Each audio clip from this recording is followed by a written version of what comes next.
Hello, I'm Anne-Marie Mohan. I'm Senior Editor with Packaging World Magazine, and I'm coming to you live from the Plastics Recycling Conference here in San Diego. And today I'm here with Crystal Bayliss. She's the Interim Executive Director for the U.S. Plastics Pact. So hello, Crystal. How are you? I'm doing well, thank you.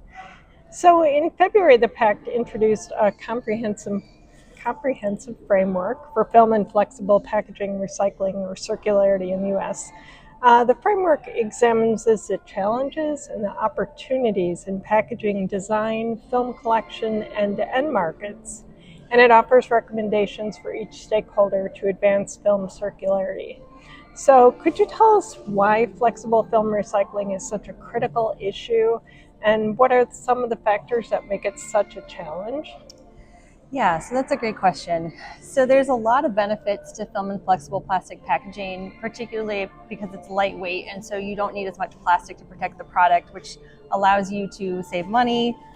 You can design great functionality for the consumer. You can get more product onto a truck, which saves in transportation emissions, and those are all great benefits. But then on the flip side of it, because the material is so functional, they've had to combine different polymers to be able to get that functionality, which makes it challenging to separate and recycle.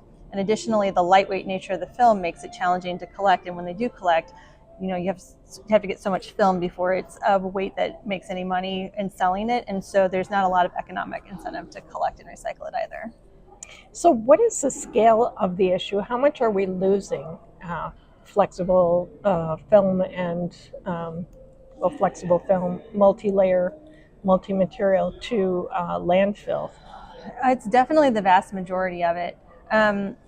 Estimates vary, but about half of film goes to the consumer or residential, and almost all of that is not recycled. And then about half of it is in a business-to-business setting, and that can be collected and recycled a little more, but the estimates on that are still pretty low. So when you think about all the different types of plastic packaging, film makes up a considerable amount of the total plastic put out, and it has some of the lowest recycling rates across the board.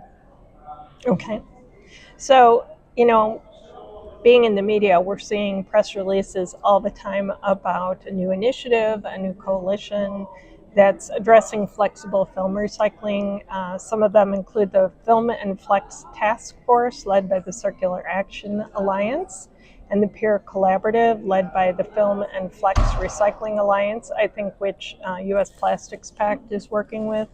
And then we have the industry-led U.S. Flexible Film Initiative, and then there are others led by Plastics and the Alliance to End Plastic Waste. I just had that come across my desk.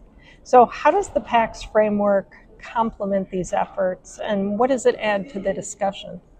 Yeah, so there's so many efforts because this is probably the biggest challenge when you think about advancing a circular economy for plastic packaging. It's so complex, and you have to stand up a completely new system in order to do so. And so there's got to be significant design changes, there's got to be collection infrastructure, there's got to be end markets with demand for that recycled content. And no one organization can do all of those things, which is why you've seen so many different organizations pop up, and they're focused on their area of expertise, which is really important because these are technically complex problems and you need people to focus on their area of expertise. But at the same time, if you're not all driving toward the same end goal, you're not going to get there, because if you are misaligned on what the design standards should be, comparing that initial design to the end markets and what they can actually recycle, just as an example, and also thinking about what's the collection mechanism for that. If you're not aligning all of those efforts with the same baseline understanding, it's just not going to work. And so what our framework did was take a look at where all of the current state of all of the initiatives are, where we made progress, where we haven't, and it is a clear call for all of these organizations to be working together. Some of these organizations pull together lots of different companies, and that's great, but also then the different organizations need to work together on a higher level too, to make sure that we're going in the same direction so that we're complementing each other and we can have maximum efficiency in making this change to a circular economy. Okay. So one of the things that really stood out to me when I read the framework was that it talks a lot about how the demand for recycled film is really the key to making circularity work. And could you explain a little bit why that is? Yeah. So we live in a capitalist society. The laws of supply and demand are in full effect all the time. It's basic things that everyone learned in high school or college economics. If there's not demand at a profitable price, there is no incentive to make the material. And so if you think of that in terms of recycling, you have to have demand for the PCR in order to incentivize folks to recycle it, in order to incentivize folks to collect it. And we see huge gaps in that area in terms of the demand for the recycled content. I see a lot of efforts happening on collection and even thinking about what types of end markets can take that material and process it. But if those end markets don't have someone to sell to, they're not going to be viable businesses. And so we need to make sure we're focused on that, because ultimately, for example, if you think about the evolution of the phone system, when my mom was growing up, she had a party line where she shared with 8 neighbors. And now today I carry around a small computer in my pocket. And we didn't get from that to that in just a year or in just one step. It took lots of different steps, but there was economic demand at a profitable price for the phone, and so the innovation came along accordingly. And in the same way, we have to think about how we can incentivize this to transform the entire system to get the infrastructure and the technology and the innovation that we need to make that happen. Okay. So when we're talking about film to film recycling, how can brands build up those end markets? Yeah, so the very first place I would encourage everyone to start is to think about their shrink film that they buy. Usually that's secondary packaging. It's usually not food contact. It can tend to take a significant amount of PCR. I'm aware of some companies putting as much as 50% PCR into that shrink film. And so that's a great place to start. If you can't get to 50% initially, like, can you do 5? Can you do 10? Can you build? Because if there's that demand there, that's going to incentivize the collection. It's going to incentivize folks to invest in washing capabilities and recycling capabilities to get higher quality film coming through that then you can put into more applications. There's other things too that are not necessarily like primary packaging related. So if you think about putting it into pallets, or can you put it into the trash bags that your company buys, or there's lots of other durable things as well.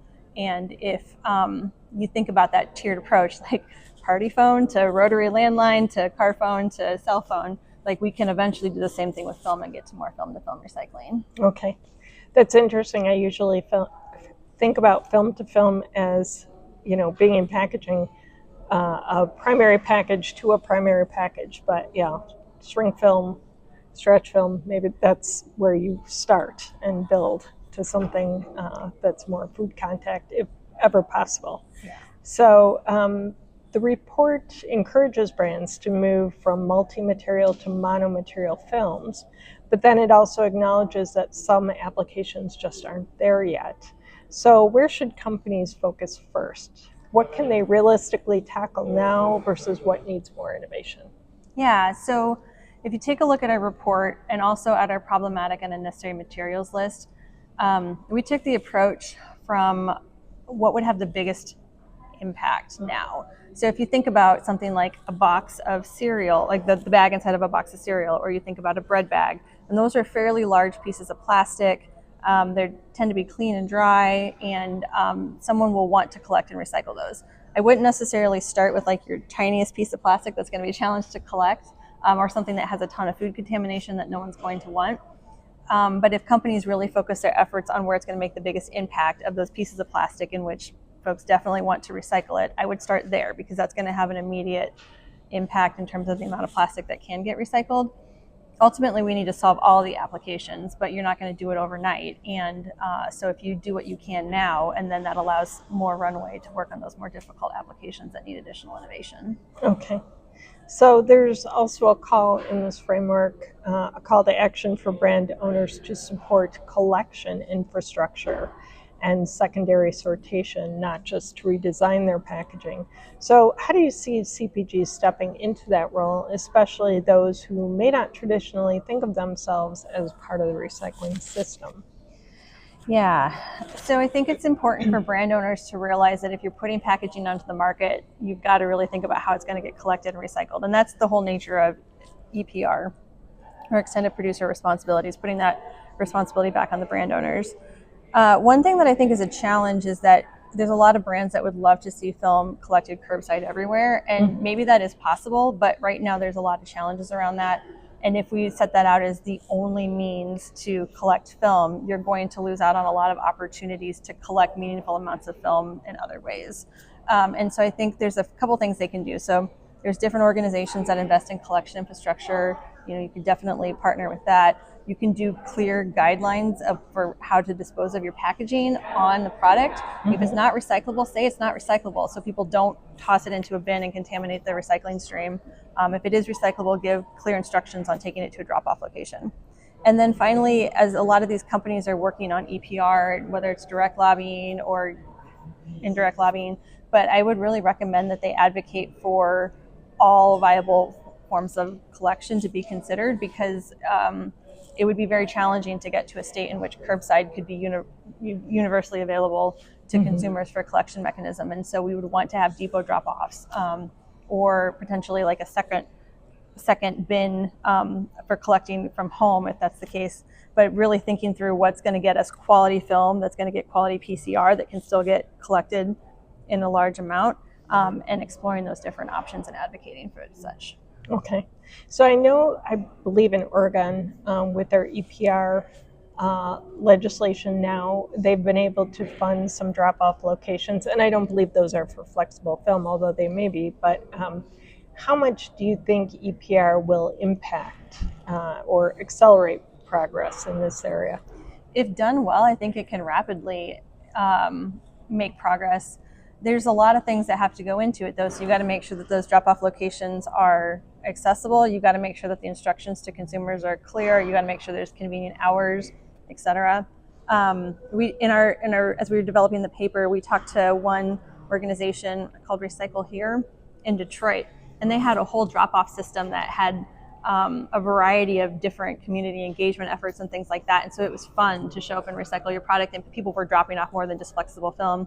But it was a really interesting model for what you could do if you just took some time and energy and focused on what works for that community. And so I think if we try to not necessarily take a broad brush and apply it to everything, but mm-hmm. do smaller strokes and figure out what works in each spot, I think you could really make progress. Okay, great. So if we look ahead 3 to 5 years, what would meaningful progress on film circularity look like, and what milestones should the industry be watching for? Yeah. So I think in the next 3 to 5 years, you can see significant improvement on the design side. So if you think about those larger pieces of plastic, things that are like shelf-stable applications, the bread bags, the cereal bags, those types of things I talked about, all secondary packaging, et cetera, you can see a lot of progress in redesigning to monomaterial formats. Even if in some frozen and refrigerated applications, like you can see continued progress there. Heat treated, that's a tough one. You're probably not going to see that one completely fixed in 5 years. On the collection side, I think you will see ramped up collection. It will be interesting to see how it pans out, because I think a lot of folks are hoping for curbside collection, but you are seeing more scaling on like the drop-off and depot side of things. Mm-hmm. And then I think it's going to be critical for any of this to work to see improvements in that recycled content inclusion. So for example, in our Roadmap 2.0, we have a goal of having 15% PCR in shrink films by I think 2027 and 30% by 2030. And so those would be some mile markers to watch for of like, does shrink film have it? Are you seeing a lot of trash bags with recycled content in there? Pallets many times can take flexible film. And so what percentages are you seeing there? And I would encourage companies also, when you think about the recycled content claims that you're making in your sustainability reports, don't just think about your primary packaging. Also think about office supplies, plant supplies, durables, et cetera, and think about how you can start using more PCR content there. I think you could really see the needle move on that front in the next 3 to 5 years as well. Okay, great. Well, it's an exciting time with EPR and all of these organizations focusing their time and attention on flexible film recycling. So it'll be interesting to see what happens. It is an exciting time. Thank you so much. Thank you for having me.